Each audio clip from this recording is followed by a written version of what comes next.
What if death wasn't the end? What if you were born and lived not for 70 years, not even 100, but for 1,000 years? Imagine a child born today, still alive when skyscrapers turn to ruins, when empires collapse, when civilizations rise from the ashes of the old. Would humanity become gods or prisoners of time itself? Tonight, we step into a future that bends the very meaning of life. For as long as humans have existed, our lives have been defined by one certainty: death. The average person today may reach 80, perhaps 90 years. A fleeting moment compared to the billions of years of Earth's history. But what if nature changed its rules? What if the human body could endure 1,000 years? This isn't just science fiction. Researchers in genetics and biotechnology are already asking whether aging can be slowed or even stopped. So let us imagine a world where time itself becomes our greatest possession and our greatest burden.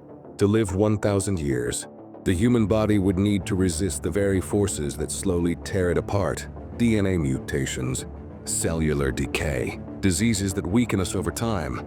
Science would have to conquer them, all rewriting our biology, so completely that old age becomes a forgotten phrase.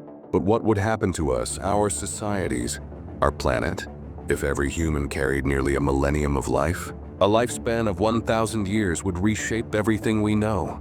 Education. Childhood would no longer end at 18. A person might spend a century learning.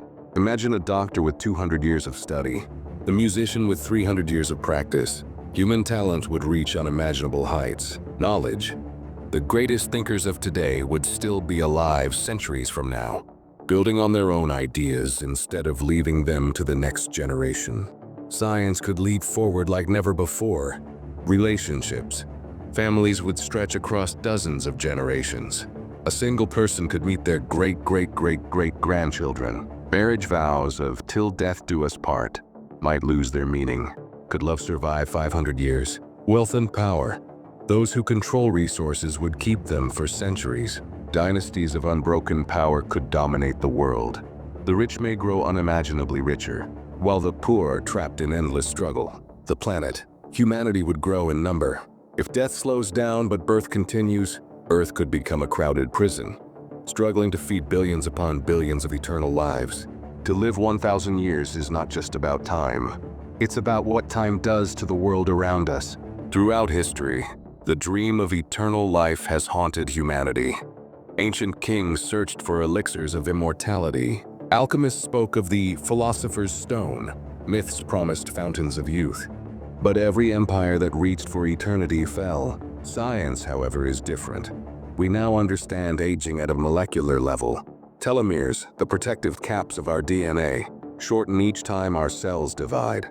Eventually they fail and we grow old. If we could stop this process or reverse it, lifespans could extend dramatically.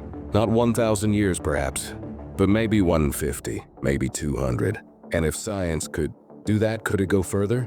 Let us walk through what might truly happen. First century humanity celebrates. Diseases are cured, old age disappears, and people feel unstoppable. Every child born is promised nearly a millennium of life. Second century, knowledge begins to concentrate. Old leaders refuse to step aside. Innovation slows, strangled by centuries-old traditions. Generations of youth find themselves living in the shadows of the ageless. Third century, population swells. Cities stretch into the sky. Oceans strain under human hunger. Wars ignite, not for land but for survival. Fourth to fifth century, identity fractures. People reinvent themselves dozens of times. One lifetime is no longer a story, but a library of memories.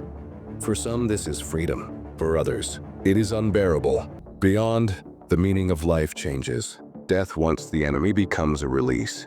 Some may even choose to end their 1,000-year journey, because eternity in the end is heavy. If humans lived for 1,000 years, we might achieve wonders beyond imagination. We could build civilizations among the stars. We could carry wisdom across centuries like a torch that never fades. But immortality is not just about living longer. It is about confronting who we are and what we do with the time given to us. Perhaps our short lives are not a weakness. Perhaps they are the very reason life is precious. So I leave you with a question. If you could live for 1,000 years, Would you want to? And if we could break the chains of mortality, what if the next step wasn't longer life, but life without death at all? Fade to black?